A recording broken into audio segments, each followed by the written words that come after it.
মূলত আল্লাহ সবসময় আপনার খেয়াল রাখছেন। তিনি তাহলে আপনি কি বলতে চান আল্লাহ একজন বড় ভাইয়ের মতো?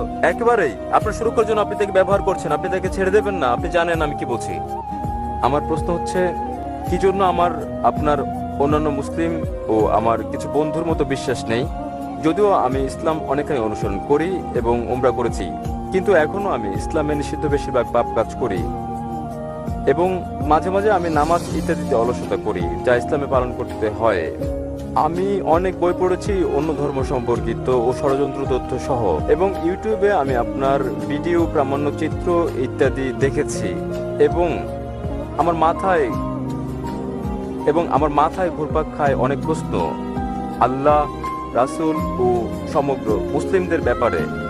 এবং মূলত সবচেয়ে গুরুত্বপূর্ণ প্রশ্ন হচ্ছে, আপনি কোনো বিতর্ক কিংবা প্রশ্নোত্তরে বলেছেন আল্লাহ হচ্ছেন স্রষ্টা এবং তিনি অসৃজিত, কিন্তু আমার উপলব্ধি যার সৃষ্টি হয়নি তার অস্তিত্ব কিভাবে সম্ভব? তথাপি তিনি থাকলে কেমন করে আমরা তাকে বুঝবো, কিভাবে তাকে দেখব বা তার কথা শুনবো বা তাকে ভয় করব, কিন্তু তার অস্তিত্ব জানবো যেহেতু তিনি সৃষ্টি হননি?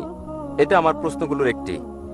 ভাই আহমেদ বললেন যে তিনি জন্মগত মুসলিম, তিনি এসেছেন ইরাক থেকে, তিনি কোরআন পড়েছেন, অন্যান্য বইও পড়েছেন, কিন্তু তিনি অনেক পাপ করেছেন। তিনি বিশ্বাস করেন, মাঝে মাঝে তিনি অজ্ঞেয়বাদী হয়ে পড়েন এবং প্রার্থনায় আলস্য করেন। ভাই আপনার আসল প্রশ্নের জবাব দেওয়ার আগে বলছি, যদি আপনি পাপ কাজ করেন এবং যদি আপনি প্রার্থনার ক্ষেত্রে আলস্য করেন, তাতে আপনি অমুসলিম হয়ে যাননি। যতদিন আপনি বিশ্বাস করেন প্রার্থনা করা ফরজ, মাঝে মধ্যে বাদ পড়লে সেটা পাপ। এটা বড় পাপ যে মাঝে মাঝে আপনি প্রার্থনা করেন না, তবে তাতে আপনি অমুসলিম হয়ে যাননি। যদি আপনি বলেন প্রার্থনার প্রয়োজন নেই, তাহলে আপনি কুফর করছেন। তবে যদি আপনি মাঝে মাঝে পাপ করেন, কখনো ছোটখাটো পাপ, কখনো বড় পাপ, তখন এটা হারাম, অর্থাৎ নিষিদ্ধ, কিন্তু তা আপনাকে ইসলামের বাইরে ঠেলে দেয় না। মাঝে মাঝে শয়তানের ওয়াসওয়াসায় আপনাকে বলে, ও তুমি মুসলিম, কিন্তু ইসলামের এটা ঠিক নয়, এটা ভুল, এবং এটা মানুষের মনকে বিক্ষিপ্ত করে দেয়। সে সময় আপনার ঈমান দুর্বল হয়ে পড়তে পারে। তবে এসব আপনার ভাবা উচিত নয় যে আপনি অমুসলিম। আপনার প্রশ্ন অনুযায়ী যা আমি আমার লেকচারে বলেছি, এবং আপনি ঠিক যে সর্বশক্তিমান ঈশ্বর হচ্ছেন স্রষ্টা, কিন্তু নিজে সৃষ্ট নন। আপনি জিজ্ঞেস করেছেন কিভাবে অসৃষ্টকে, কিভাবে আমরা অসৃষ্ট জিনিস দেখি, কিভাবে এটা সম্ভব? আল্লাহ সুবহানাহু ওয়া তাআলা হচ্ছেন খালিক, তিনি স্রষ্টা, এবং সংজ্ঞা অনুযায়ী তিনি অসৃষ্ট।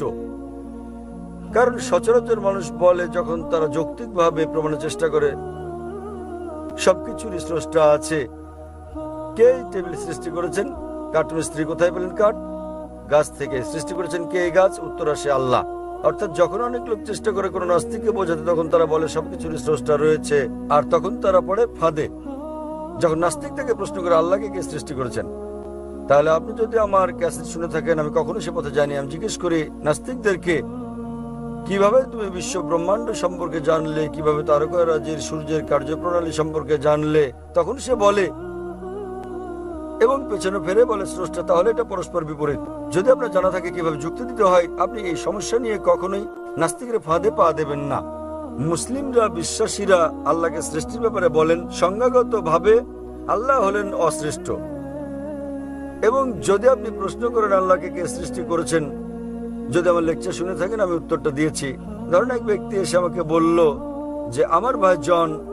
হ্যাঁ, আমি জানি, আমি দেখেছি, আমি শুনেছি, তবে আমি বলতে চাই কিভাবে তিনি বিরাজ করেন সেটাই আল্লাহ, যদি তিনি অসৃষ্ট সেটাই হন। আপনি ও আল্লাহর মধ্যে তফাৎ। তিনি কিভাবে বিরাজমান, মানে তিনি বিরাজিত ছিলেন পূর্ব থেকে, তার কোনো শুরু নেই। আপনার এবং আমার শুরু আছে মানুষের বেলায়, আর সেটাই আমাদের ও আল্লাহর মধ্যে পার্থক্য। আপনি বলতে পারেন না যে আল্লাহকে আমাদের মতো হতে হবে। যদি আল্লাহ আপনার আমার মতো হন, তাহলে তার ইবাদত করবো কেন? তাই আপনি কি বিগ ব্রাদারের ঘটনা কখনো শুনেছেন? এটি ব্যবহৃত হয় বিভিন্ন ক্ষেত্রে ও রাজনৈতিক কার্যকলাপে জনসাধারণকে নিয়ন্ত্রণ করতে। এই ধারণায় অনেক দেবদেবী যুক্ত করে পরবর্তীতে এটিকে একটি একেশ্বরবাদী ধর্মে পরিণত করা হয়েছে বিষয়টিকে সহজ করার বিগ জন্য। ব্রাদার আমি কখনো শুনি বিগ ব্রাদার ধর্মের নাম। এটি একটি ধর্ম, এটা হচ্ছে একটি মতবাদ, একটি ধারণা, মূলত উদাহরণ। এতে কি বলা হয়েছে? কি এই ধারণায় কি বলা হয়েছে? এতে কি বলা হয়েছে সেটা হচ্ছে, যখন আপনার একজন বড় ভাই থাকে, আপনার জীবনযাপন নির্বিঘ্ন হয়, যখন সার্বক্ষণিক দেখাশোনার জন্য আপনার কেউ থাকে, সবসময় আপনাকে বোঝেন, রক্ষা করেন, আপনার সঙ্গে থাকেন এবং আপনি তার সঙ্গে কথাও বলতে পারেন, যদিও তিনি কখনো আপনার সাথে কথা বলেন না, থাকতে পারেন আপনার স্বপ্নে ইত্যাদিতে, ফলে আপনার জীবন ধারণ সহজ হয়, যার কোনো বিগবাদার নেই এবং সব কাজ সহজে নিয়ন্ত্রণ করেন না এবং পুরোপুরি স্বাধীনতা ভোগ করা বড় শাসক ব্যক্তির জন্য বিপজ্জনক। এতে কি বলা হয়েছে আমি জানি না। বিগ ব্রাদার থাকতেও পারেন, বিগ ব্রাদার নাও থাকতে পারেন, তাতে কি এসে যায় ইসলাম এবং আল্লাহ? তাতে কি এসে যায়? কারণ মূলত আল্লাহ সব সময় আপনার খেয়াল রাখছেন। তিনি তাহলে আপনি কি বলতে চান আল্লাহ একজন বড় ভাইয়ের মতো? একেবারেই আপনার সুরক্ষার জন্য আপনি তাকে ব্যবহার করছেন, আপনি তাকে ছেড়ে দেবেন না। আপনি জানেন আমি কি বলছি।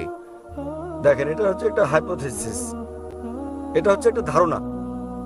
যদি আপনি শুনে থাকেন কিভাবে আমি বোঝাই কোন নাস্তিককে, যদি আপনি আমার উত্তর শোনেন, আপনি বলেছেন আমি অজ্ঞবাদী, আপনি নাস্তিক। হ্যাঁ, আমার প্রথম কাজ হচ্ছে আমি তাকে অভিনন্দন জানাই। কি? আমি তাকে অভিনন্দন জানাই। হ্যাঁ আপনি কি আমার উত্তর শুনেছেন?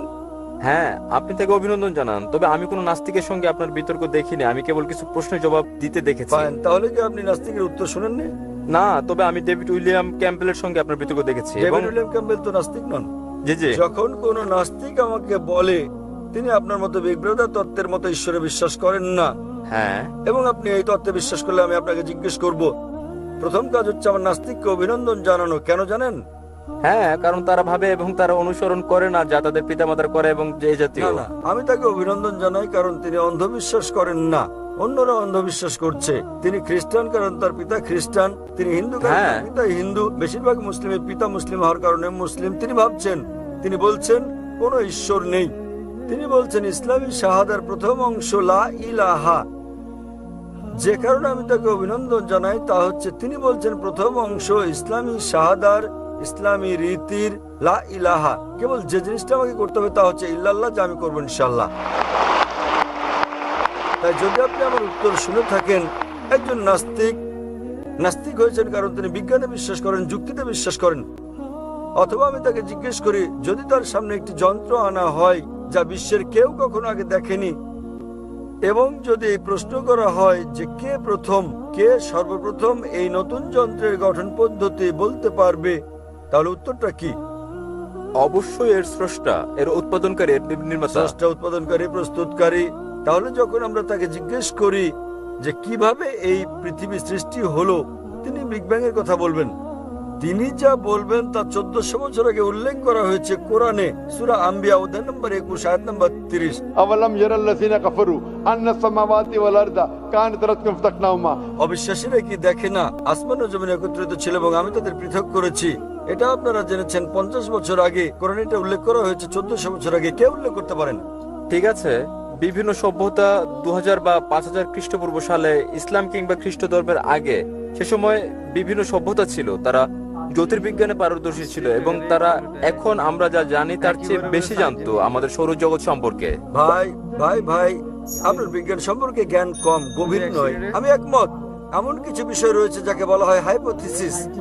উদাহরণস্বরূপ আমরা জানতে পেরেছি, আমাদের কাছে প্রমাণ আছে যে পৃথিবীকে ডিম্বাকৃতি বলা হয়েছে 1577 সালে। আমি জানি যে খ্রিস্টপূর্ব 600 সালে পিথাগোরাস ছিলেন যিনি বিশ্বাস করতেন যে পৃথিবী ডিম্বাকৃতি। পিথাগোরাস বিশ্বাস করতেন পৃথিবী ডিম্বাকৃতি। তিনি এও বিশ্বাস করতেন পৃথিবী মহাবিশ্বের কেন্দ্রবিন্দু, যেটা ছিল ভুল। আপনি আমাকে এমন একটা সভ্যতা দেখান যা কোরআনে বর্ণিত সবকিছু বিশ্বাস করত। আমি আপনাকে চ্যালেঞ্জ করছি, আপনি যা বলেছেন আপনি কি বোঝাতে চান? কোন ব্যক্তি ছিলেন যিনি বলেছেন ঠিক আছে এই সভ্যতার 100টি জিনিসের মধ্যে 2টো জিনিস ঠিক, 100 জিনিসের মধ্যে 5টি জিনিস ঠিক। এই 100-র মধ্যে যাচাই বাছাই কে করতে পারেন? আর কেউ নন, স্রষ্টা। যদি আপনি জানেন 10টি ভিন্ন ভিন্ন সভ্যতা ছিল, শত শত সভ্যতা ছিল, আমরা জানি অতীতে এমন একটিও সভ্যতা ছিল না যারা বিজ্ঞানের সবকিছু জানতো আজ আমরা যা জানি। তাহলে কোথায় আপনার যুক্তি, কোথায় আপনার তত্ত্ব? আমি জানি নির্দিষ্ট বিষয়গুলো ছিল ধারণাগত, যা পরে প্রমাণিত হয়েছে, কিন্তু এমন একটি সভ্যতাও ছিল না যারা সবকিছু জানতো যা কোরআনে উল্লেখ করা হয়েছে। তাহলে উত্তর চলে আসছে মূল প্রশ্নের, এসবগুলো কোরআনে কে সংরক্ষণ করেছেন? 1400 বছর আগে কেউ কি পারতো বলতে ঠিক আছে 100 জিনিসের মধ্যে 3টি ঠিক, এই 100-র মধ্যে 2টো ঠিক, এই 100-র মধ্যে এটা সম্ভব নয়, গাণিতিকভাবে এটা সম্ভব নয়। আপনি অতিরিক্ত কোনো বিষয়ের ধারণা দেননি। আমি বুঝাতে চাই জ্ঞানী শক্তি এবং ভাই, আমি আপনাকে একটা সহজ প্রশ্ন করেছি, এখানে বিতর্ক করতে আসিনি। হ্যাঁ আমি আপনাকে একটা প্রশ্ন করছি, এমন একটা সভ্যতার কথা বলুন আপনি অন্য কিছু জানতে চাচ্ছেন। আমরা হ্যাঁ। এখানে আলোচনায় বসিনি, আপনি রুমে আসতে পারেন আলোচনার জন্য। আপনি প্রশ্ন করবেন, আমি আপনাকে উত্তর দেব। আপনি পুরনো সভ্যতার কথা বললেন, আমি বললাম ঠিক বলেছেন, তবে 100-র মধ্যে 98টি ছিল ভুল। তাই আমি আপনাকে জিজ্ঞেস করি, কে এসব কোরআনে উল্লেখ করেছেন? আপনি এখন অন্য কিছু বলছেন। হ্যাঁ আমি আপনাকে সাধারণ প্রশ্ন জিজ্ঞেস করছি, 2 যোগ 2 সমান কত? আপনি বলছেন, আমি বলছি 3 গুণ 3 সমান কত? আমি আপনার নাম জিজ্ঞেস করছি, আপনি বলছেন আপনি কোথায় থাকেন। হ্যাঁ আমি আপনাকে একটা সাধারণ প্রশ্ন করছি, আমাকে একটা সভ্যতার নাম বলেন যার সবকিছু ছিল যা কোরআনে উল্লেখ আছে। আপনি একটুও জানেন কিনা? হ্যাঁ কিনা? ওয়েল, সবকিছু অবশ্যই নয়। এমনকি 10%ও নয়। কেন?